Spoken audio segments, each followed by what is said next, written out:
At the Andalucia Valderrama Masters, we caught up with Miguel Jimenez's caddy, Mike Huff. After failing to make enough money as a player, he turned to caddying, and following stints with both Christian Surveyor and Pablo Martin, was then luckily introduced to the flamboyant Spaniard.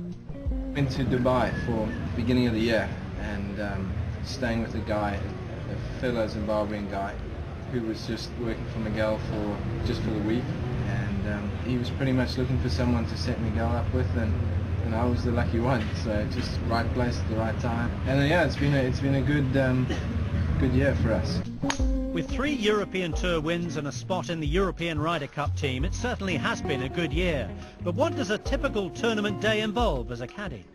So let's say it's the first day of the tournament. If we team off at 8, I'll arrive at about 6:30ish and start preparing, plotting where all the pins are going to be for the day, preparing the bag, making sure there's balls, gloves, food, anything that we need for the day, waterproofs.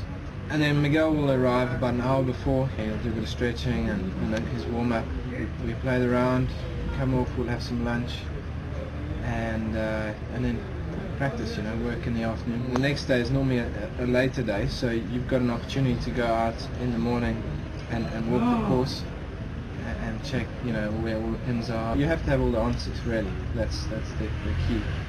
And working with someone like Jimenez, who is such an established pro, boasting 22 years on the European Tour, how hard is it to offer advice? He'll listen to you. If you have a reason for why you wanted him to do something, he'll listen. I think that's the biggest thing with caddying. Is if you don't want him to hit a 6-iron instead of a 7-iron, for instance, you have to have a reason why you're doing it. You can't just be, guessing. There's got to be a reason behind it. They know what they're doing.